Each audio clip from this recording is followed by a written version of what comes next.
She-Hulk time, y'all. Out here smashing them. Mini review right now. You're watching it.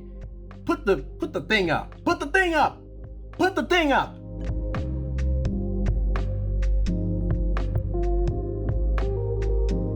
How's it going, everybody? Jerome Red here from The First Ones to Die, here to review the newest Disney Plus Marvel show, She-Hulk. Granted, it's been a long time since we've done a mini review. Don't worry, more coming up soon for probably more of the other Marvel shows, probably for Andor as well, and some other content stuff, some other movies, things like that, coming down the pipeline.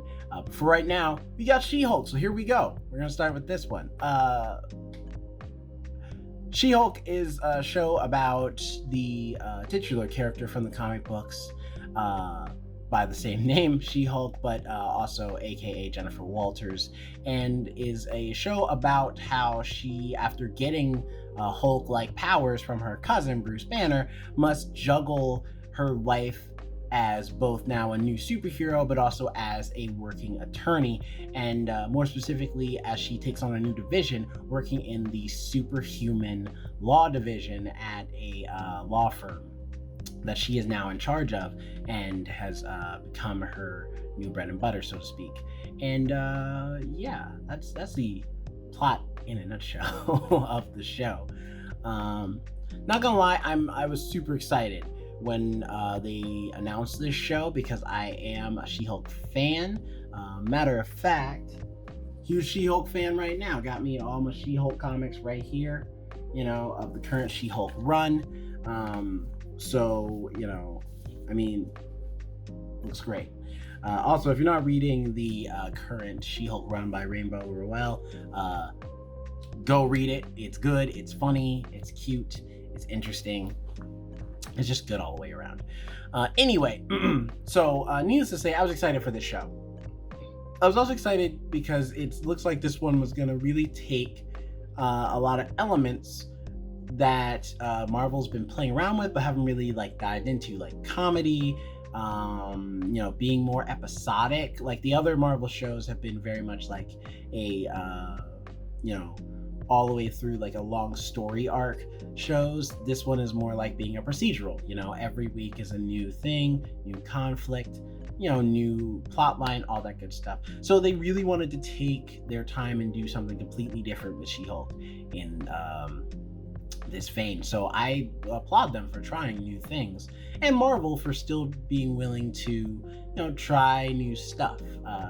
They've been running now for over 20 movies, and now at this point, this is what, like show 6 or 7 at this point. So it's like they've got a lot of content, and they know they have a formula that works. So to see them differentiate and kind of divert from that formula to do something new and fresh is actually a pretty great thing. I hope they do more of it, and I hope that they get a chance to expand their wings more and trust directors to do what they do when making these shows and movies. So far, I mean, they've been doing a great job so far, with Chloe Zhao doing Eternals, this show, even Ms. Marvel being so unique and different. So I am curious to see how far they go going forward. Now they have a whole bunch more shows coming, a whole bunch more movies coming. They've got a lot of stuff down the pipeline, so that's exciting. Getting into this show real quick though, let's start with the characters. We'll start with the characters, we'll hit the plot, and then we'll hit some other stuff around that going forward. Firstly, Tatiana Maslany, we gotta talk about her. She is phenomenal as She-Hulk. Like, she's great as the character. She's so fun and interesting. I didn't watch Orphan Black, so this is my first introduction to this actress, and she just kills it. She carries with her so much humanity in She-Hulk, but she's not, this being a show that is very dedicated to talking about identity and being, the only woman in not the only woman, but being a woman in a male-dominated field. I feel like she does a great job adding a lot of humanity to She-Hulk, a lot of empathy, a lot of compassion, but also she's not depressing, like she's dealing with a lot and you do get to see her down moments, but she has some up moments too. And she cracks jokes, she cracks wise. You get to see her have fun. And I think that's great because a lot of the big things that make She-Hulk She-Hulk is that she has confidence. She is very free. She's willing to crack jokes and be very lively and full of joy and life. And even in her down moments, she still can find a way to still be positive. And that's one of the best things about She-Hulk, the character. And I feel like Tatiana Maslany really captured that in this character, in that she still, even when she's having a bad time, can find times to tell jokes, even when it's not necessarily the most opportune time. So I think she did a great job. As far as the other characters goes, I'm only going to go by character names because I'm going to be honest, I don't remember all the actors and actresses' names, but they're going to come up on the screen here. So just be on the lookout somewhere. There's going to be on the screen. You'll see them. Firstly, let's hit her best friend Nikki. I wasn't really feeling Nikki in the beginning, and it's mainly because Nikki, to me, I was worried that she was going to be very one note, that she was just going to be the yes woman to Jen's character, that all she was there to do was just to pump Jen up. She was not going to have her own personality. She was not going to be very nuanced. But as the show goes on, Nikki develops some level of nuance. Now, not a lot. I wouldn't say we get to know a lot about this character, her backstory, what drives her, all that stuff. But she does work as a really great supporting character. And this being kind of like a sitcom series, I think she works in the roles that she fits. She kind of fits in those little pockets and delivers some very funny jokes from time to time. And does just does a great job being the supporting woman of this show. So yeah, I can't ask for her to do much more than that. And I don't think it's fair to ask her to do much more than that, because that was her role for this show, for this content. And if anything, she reminds me a lot of Darcy in the original Thor movies, and I wasn't really feeling Darcy either in those movies until she got put in WandaVision, where she really got to shine. So maybe they'll do the same thing with Nikki, where right now she's kind of just the supporting role, but eventually she's going to get more time to shine. She's going to get to do more in the Marvel Universe as it expands and we get to see more. So who knows? We may get to see that. I like the character of Mallory. I think she's great.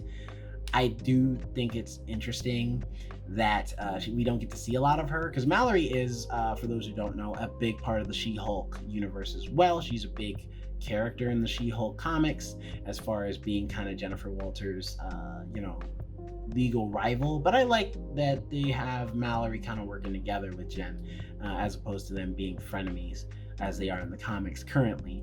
So who knows, maybe we'll see Mallory change. But I love the actress. She's great in Hamilton, so to see her here, I'm just glad you're getting more work, because she's incredible. She deserves it.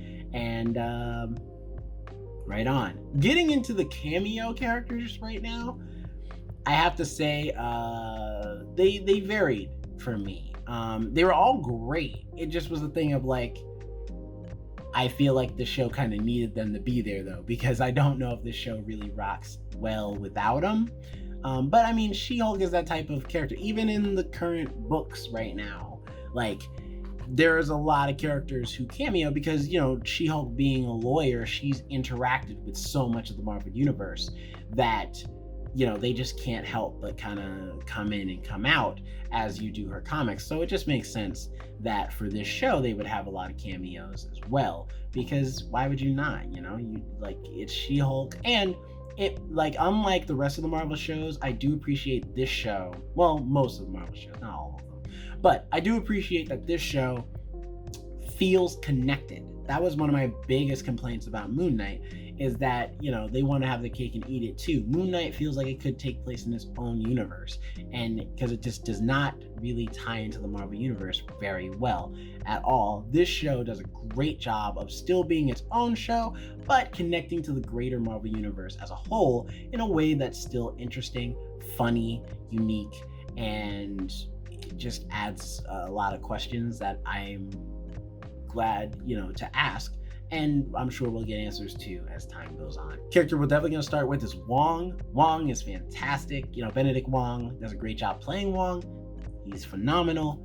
He just gets better with every time he plays Wong. I mean, he was already great from the first Doctor Strange movie, and as time has gone on, he's just gotten more personable, very funny. Him and this new character, Madison, great chemistry. I would love to see her back, just as not as like a mainstay character, but as somebody who Wong just hangs out with from time to time. There's characters like that in the Doctor Strange comics, so it's neat. It would be neat to see in the next Doctor Strange movie or anything that Doctor Strange is in, if Wong is like talking to Madison and he's just like, yeah, me and Madison are hanging out or something. A lot of people theorizing that they're dating, though. I don't know if they're dating. I think they're just really good friends, and I think that would be really funny and interesting that Wong has this just very down-to-earth white girl that he hangs out with.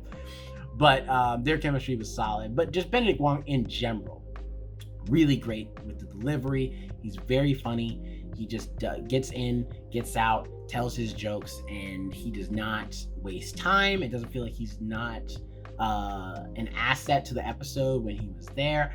I think he's fantastic, and it just, Benedict Wong, you can't go wrong. I mean, the man's just great at what he does. Moving on, we also got to talk about, of course, the Abomination, who shows up in the first episode of the show, or the second episode, actually.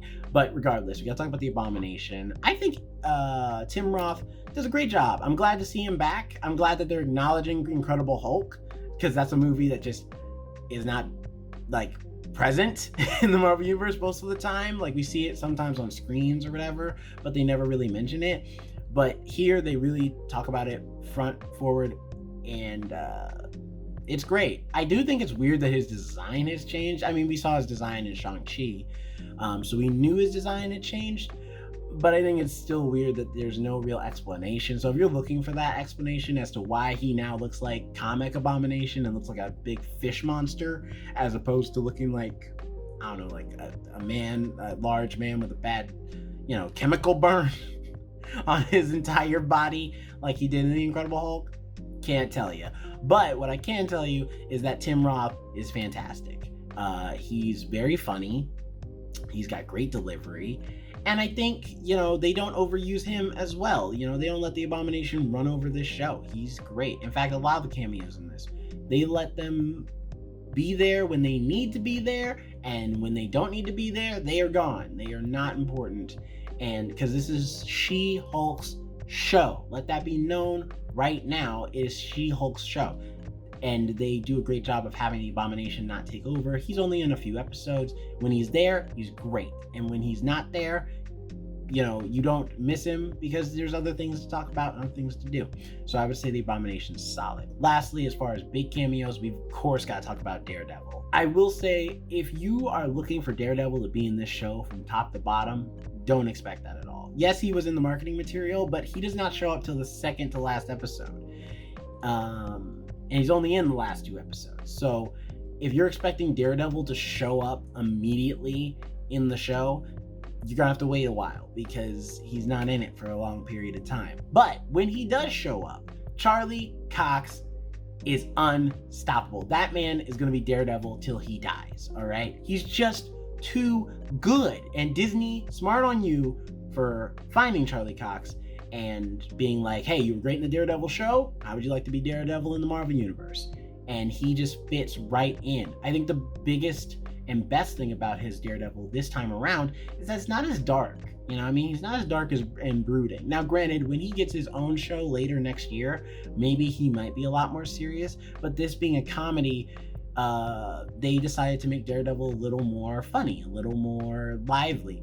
And it works. Charlie Cox just knows how to take this material and really apply it, and you still feel like this is the Matt Murdock from that original Daredevil TV show, but with a little more personality, man, with a little bit more charm. And it works too because his banter with Jennifer Walters is so smooth. And I don't mean just because he's being smooth because they're trying to kind of put them together as a couple. I just mean in general, he is just really good at delivering these lines in a way that even makes you feel like, my Lord, I believe I have developed the vapors. It's that type of smoothness with him, and he just fits in, man. He just fits in the role perfectly, like he never left. And on top of that, the physicality, he still has that down as well. I do like that they use some CG to give him some more acrobatic abilities than he had in the Netflix show, because in the Netflix show, Daredevil just had to kind of, because of budget, it was just him just doing regular parkour. But this being Marvel Universe and also being Disney money, they can do a lot of stuff. And so they use some CG for him to do some acrobatic stuff that he normally does in the comics. Because a lot of people don't realize, who are just, TV and movie people and never read Daredevil comics, Daredevil is damn near close to Spider-Man with how acrobatic he is. I mean, he zips around the city too, same way same way Spider-Man does. So, the fact that they added that element using CG doesn't really bother me, and I think it looks really cool. Also, love the new suit. I really hope that this is only going to be for a little bit, though. I think it works for like the history of the character and it being the look from long time past, his first appearance being yellow and red. But I hope that eventually, maybe in his own show, he will get the all red look and we'll just move on from the green, the yellow and red. And we're gonna get more of him. Apparently he's supposed to be in the Echo show coming up next year, so it's gonna be exciting to see him in that as well. But just so far, I'm liking Charlie Cox's Daredevil. So far, his 2 appearances, both in Spider-Man No Way Home and this, he's done a fantastic job as Daredevil, and he just feels like he fits right into the Marvel Universe, no problem. And so I'm excited to see more of him. Great job. Last person I'm going to talk about as far as cast goes is Titania. And it's because the reason she's last is because she's barely in the show. And I think that is a disservice to the show because the actress does a great job as the character, but also Titania is one of She-Hulk's biggest supporting characters. She's been both an enemy of She-Hulk, but also a frenemy of She-Hulk. Currently in the comics, she is a frenemy of She-Hulk. So the fact that they don't really use her a lot and she's kind of just a joke, I like the elements of her being a social media influencer, but I think she just doesn't really get a lot to do. And so since she doesn't get a lot to do, when she shows up, it feels like you care less because we've barely gotten to know this woman and we've barely gotten to know why she even has beef with Jennifer Walters anyway. Literally, her appearance into the show is her literally popping up and bursting through the wall, and she's just here now. And then they have a fight that we barely see, and then it's like, and they're rivals now. And I'm like, I don't feel that. I don't feel like there's been any time to establish this woman as to why she's here, what she wants, and why she's kind of, beefing with She-Hulk. And they never take time to really do that. They do one episode where the two of them get to go at it, but not really, because they don't really fight as much as it's just like a legal battle thing. So I wish they had taken more time to flesh out that conflict so that when Titania is there, she is more present. But as far as the acting goes for the character, I think she's all right. I don't think she's amazing, but I would like to see her do more in the Marvel Universe, and hopefully if she does do more, that we get to learn more about her as a person. And if they do a She-Hulk season 2, maybe that's what they'll do. They'll do a little bit more information for us to know more about this character. Moving on to plot, this show, that's what I think is the weaker point of this show, is the plot of this show. And it's not that the plot's awful.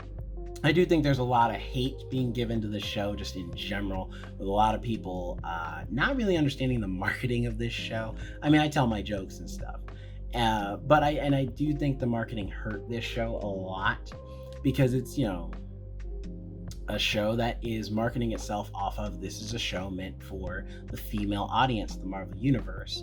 But I do think it hurt it a lot to market it that way, knowing that there is a huge male demographic for She-Hulk, and just assuming that any man that was not going to like this show would be sexist. I think that was a not a smart move on Marvel's part to let the marketing kind of make that presumption, or at the very least let a lot of people behind the scenes of this show make that presumption. Because, no show, no matter who it's marketed for, whether it be marketed for Black people, women, men, children, whatever it is above criticism, because it's art. Everybody's entitled to their opinion, whether they're right or wrong. That's just their opinion, man. And if they're not gonna, feel your show, that's on them. If the show's good, they're just missing out on good content. And if the show's bad, then okay, maybe it's not for them, but it's for somebody. And I think this show would have done better if it hadn't, as far as viewership, if it didn't market itself so strongly on that. But I get why they did it, because given the plot of this show, there is a lot of commentary about what it is to be a woman in a business field that is dominated by traditionally men. So you get a lot of commentary on those issues through She-Hulk and also her co-workers as well, with characters like Mallory and Nikki. You get to talk about that. Even through Pug, a character I did not really mention when I was talking about the characters, because he doesn't really do much. But Pug, also, you get to learn, see some sides of the business that they're in, all them being lawyers, and how it can feel a little belittling that a lot of men just immediately dismiss a lot of these women who are smart, who are capable, who can do the job, who are great at what they do, but in their minds, just because of their gender, they automatically assume they can't. And so this show talks about that a lot. And if you don't want to hear that, or you don't want to, think about that or discuss those points, this show is not going to be for you, because this show is all about that. It's all about being very transparent about these issues. And it should be. I mean, granted, you have a female main character who is a lawyer. It's not like it's very out of the blue. It is pointed in that direction.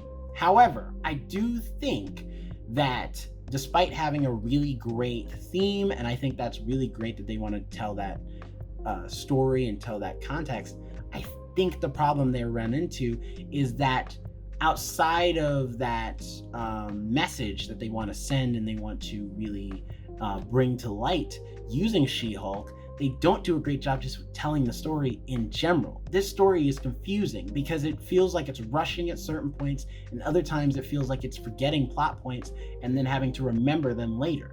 There's a whole plot point surrounding She-Hulk possibly getting her blood taken by a mysterious villain that we don't get to see until the end of the series. And there's a large chunk of this show where that plot point is thrown to the wayside to just tell jokes.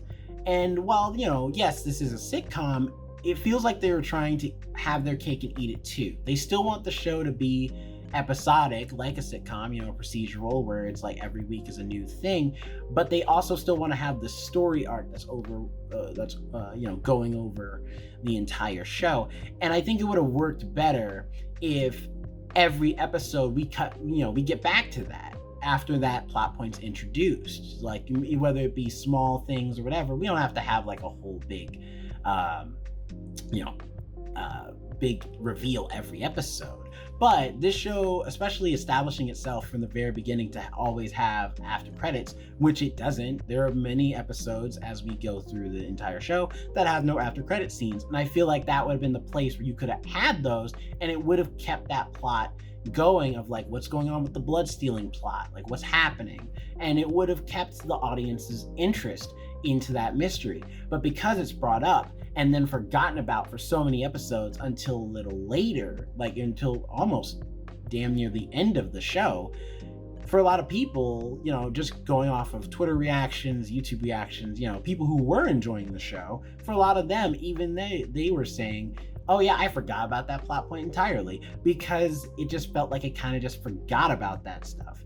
And you can't have that in a show that is supposed to, be trying to weave this tale. If you're going to be weaving this story, you got to make sure that every plot point of that story is being carried over into the next episode. Even if that's not the main plot of the episode, it could be something that's like a little Easter egg tacked on maybe. And maybe that would have kept the show a lot stronger in the plot department as far as telling these like different stories that are all supposed to weave together and come together at the end of the show. I think another example of that is Daredevil. Actually, Daredevil gets teased at one point in one of the earlier episodes, and you're expecting him to show up in the next episode, but he doesn't. And then you're expecting him to show up in the episode after that, and he doesn't. And it's just like, okay, then why did you tease Daredevil at all? Because it's not like, you know, they didn't market the show off of Daredevil. If they didn't market the show off of Daredevil, I think it would have had a different reaction. But because they did, you know, he was in one of the trailers that before the show came out, it gave the expectation that at some point Daredevil's going to show up. And for Daredevil to not show up till very late in the game, I would not have put that reveal at that point. I would have put it somewhere different, you know? But that's just, you know, me just trying to come up with ways that maybe the show could have been stronger. I think overall, I think the show in the plot department isn't awful. It just really needed a little bit more touch-ups, maybe some more rewrites and the story, that it really could have, you know, made it that much bigger and would have given it more punch, more weight, you know, especially like with the Titania stuff. And moving on to Titania, and talking about Titania in general, like I said, she's not really the main villain of this story. She's an antagonist for sure, but there is another main villain who's kept secret for a majority of the show. And I have to say, it's very weak. And this show is not the only one that has suffered from weak villains. We just had Ms. Marvel also suffer from the same exact problem. Moon Knight, same problem. Like of having like, or Moon Knight kind of, but not really, because it had a strong actor playing the villain. It's just the way they handled the villain was weak. And I don't know what's going on with Marvel right now, but they are having a serious problem with that as far as their TV shows, where the villains aren't feeling as strong as I think they want them to, because they don't really know how to do them. Like, I feel like, but this is the worst example, I think. We don't really get anything from the main villain of this story arc that feels very impactful, anything that's really threatening. I didn't fear for She-Hulk's life at all in any point of this show. And I know it's supposed to be a comedy, but you can't use that as an excuse for just sloppy writing. And that's what it feels like, is like the villain of your superhero show, even if it is a comedy, should be tight. It should be solid, because it's a superhero show. She needs something to fight. And if you didn't want to make it something superhero-y, then maybe you could have made it a lawyer villain. You know what I mean? You're dealing with a lawyer show. Why not make the villain somebody that she has a hard time beating in court? Expanding on that, in regards to the villain as well, I realized that a thing I missed is that the problem with the villain for me is that the villain doesn't, while it challenges She-Hulk, the villain doesn't apply any extra pressure that makes me fear for She-Hulk or worry about She-Hulk at all, because the villain is not present for majority of the show. And they only, until the end, introduce a villain, but the villain they introduce is not like an imposing figure or a supervillain or anything like that. It's a very weak character that we've barely gotten to know. We don't even really get a full breakdown of why they do what they do, past just it's misogyny, essentially. And while that could be cool, it feels very myopic of a motivation for a show that wants you to have more reverence and nuance for issues that women have to deal with in the world of business and being a lawyer and just in general of just existing. You would think that this show would also apply that same level of nuance and detail in a villain. Even if he is a misogynist, where does that misogyny come from? Why does he feel that way? Is it how he was brought up? Is it his environment? Like, what is the deal? And this show doesn't dive into that. And even if it is a comedy, there's still a way you could do that and make it funny. But they don't do that. So you have, what's left is a weak villain. So that was a thing I just thought of as I was editing this video that I thought I should mention. But anyway, back to Jerome in the past reviewing the show. They don't even do that. And so it's like, I don't know. I feel like there are 1,000 other ideas they could have done to make this villain that much stronger and really punch it up. because, and I know I keep saying that, but that's, I think, the problem with the plot of this show, is that I think say it's okay, but I feel like it could have been great. And on top of that, the other thing we got to talk about that I think doesn't quite work in the show is the fourth wall breaking. Now, granted, it doesn't not work all the time. I think there are great elements with the fourth wall breaking in this show. For those who don't know, the reason they do that too is not because it's just like a fun thing to do. She-Hulk at one time was known for breaking the fourth wall a lot. Talking directly to the audience in her comics, or even like ripping through panels to get to a location or the climax of a battle or something like that. Like, that used to be her thing pre-Deadpool. When Deadpool started doing it, She-Hulk had already been doing it, and then they just stopped doing that with the She-Hulk character, and she moved on to doing other things. But I would say that the fourth wall breaking in this show sometimes feels good, and sometimes it feels like it's trying to cover up like plot holes or ways they've written themselves in circles or anything like that, because they don't know what else to do. So it's just, hey, you know what, like, this is dumb, but if we have her talk to the camera and say it's dumb, then it's clever. And it don't work that way. if it's dumb, or if the plot point don't make sense, the plot point just don't make sense. And because you call it out and say it doesn't make sense, doesn't make it clever. It just means that you knew it didn't make sense, and you still let it be in the show anyway, because you thought it would just be funny if the show just didn't make sense. But that doesn't make the show strong. If anything, it makes it that much weaker, because instead of you write something clever and then you have her say something to the camera that makes it feel clever, then it would work. It's like, I mean, this is no different than when Deadpool 2, we have a scene where that scene with Cable talking to Deadpool, and I forget the exact scene, but they need something and Cable just so happens to already have it. Or no, it's like he needs like they only have but like one time they can go back to the future or whatever, and it's so inconvenient, and he looks at the camera and says, well, that's lazy writing. It's like, okay, but you wrote it. Like, you can't, just because you call yourself out on being lazy doesn't make it funny or doesn't make it interesting. But at least Deadpool 2 even knew we can only do this joke once. We can only do it one time, because after that, if we just keep doing it, it's just going to make us look like weak writers. And that's, I think, the fear of this show, is that it makes it look like the writers just didn't maybe have enough time, or maybe they just didn't have enough time to do more passes with the episodes for this show. But there are a lot of moments where things happen and then She-Hulk's just like, well, that's just dumb, but you know what, whatever. It's like, it's a show. Now, sometimes though, it is actually clever. I think there are some good jokes in there. I think there's a wedding episode, and there's a joke that She-Hulk tells about how, it's like, if this feels like it's inconvenient that there's a wedding episode completely disrupting the plot.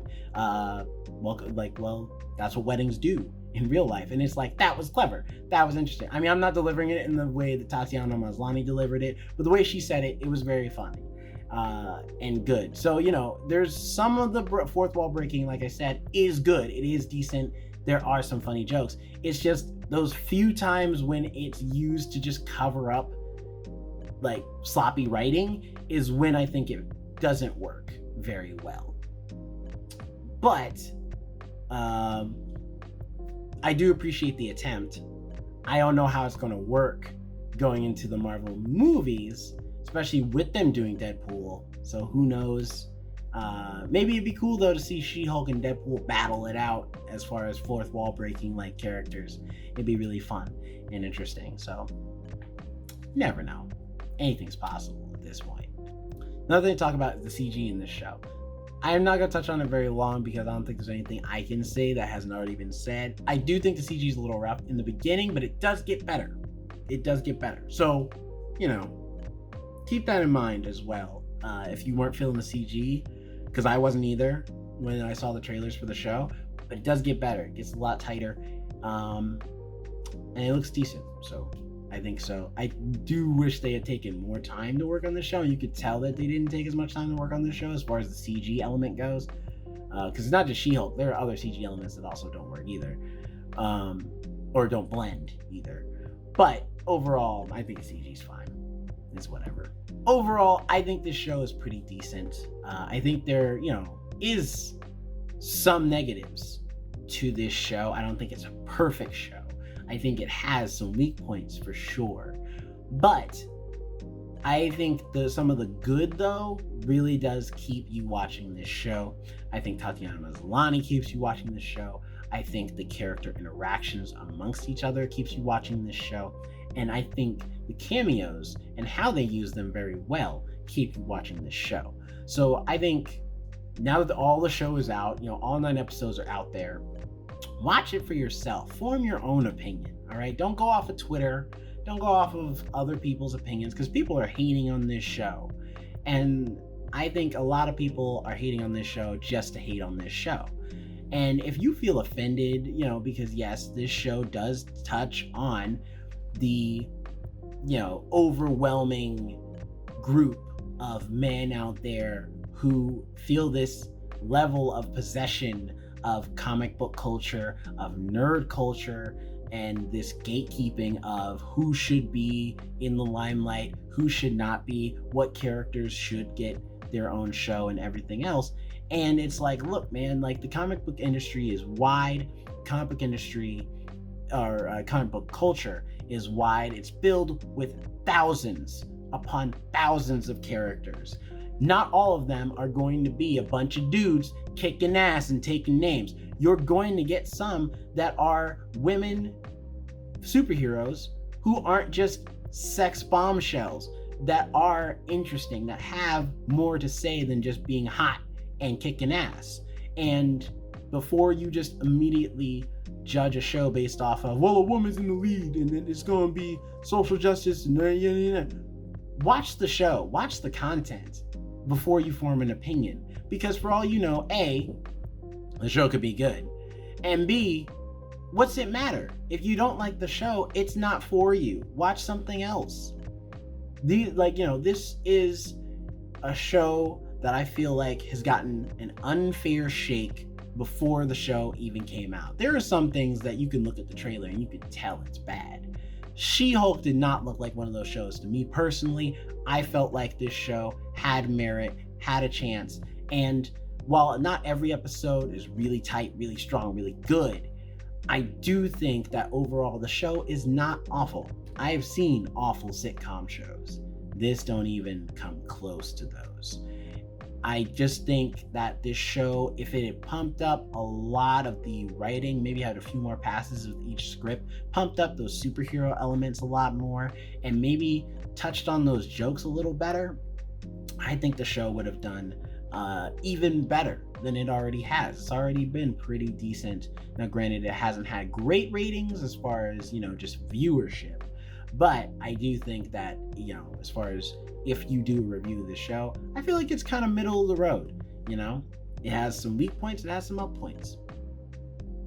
And that's kind of where it sits for me. This show is what it is, but it tries its best to be a very good, very decent superhero show with a lot to say and touching on a lot of points that I'm glad Marvel's touching on, because if we're going to give, Captain America and the Falcon, Falcon and Winter Soldier, a lot of credit for touching on a lot of black issues in the Marvel Universe, or using the Marvel Universe in a way to touch on those issues, we got to give She-Hulk some credit for touching on a lot of those issues that a lot of women go through.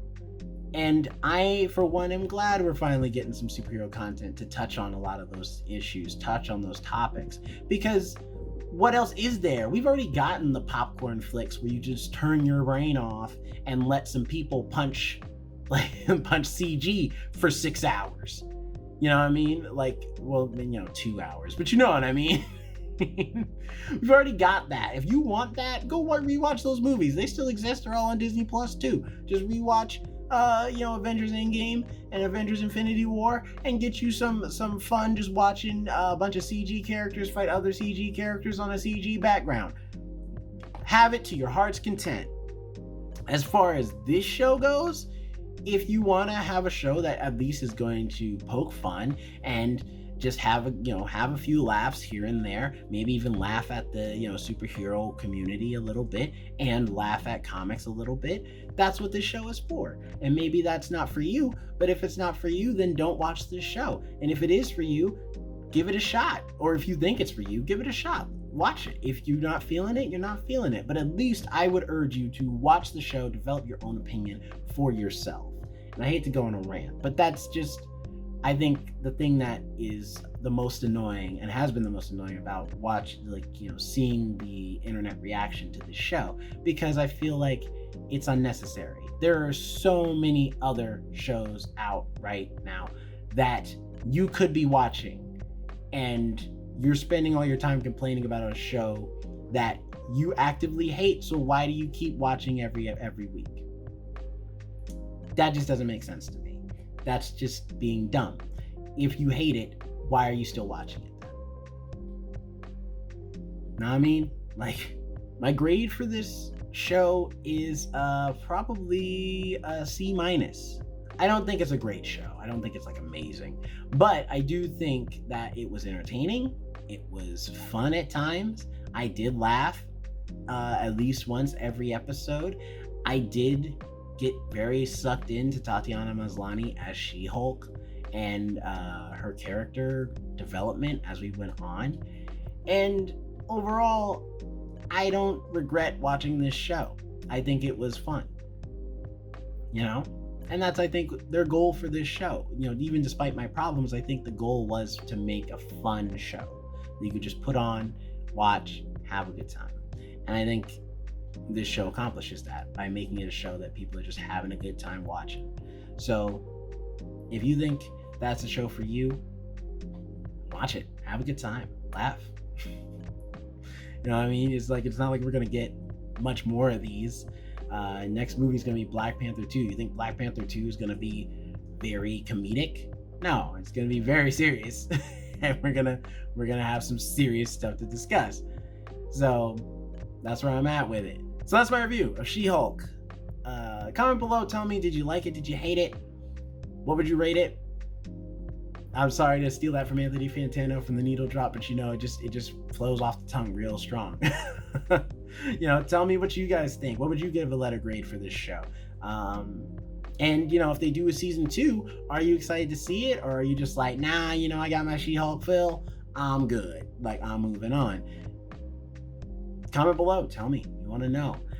Once again, I'm Jerome Rep from The First Ones to Die. If you want to follow us and find out more about what we got going on here as far as more content, all types of stuff, check us out at The First Ones to Die on all our social medias, and subscribe. Don't forget to like this video, subscribe, see all the other videos we got coming. We got tons of stuff coming down the pipeline, regular podcast proper of our full-on reviews, and also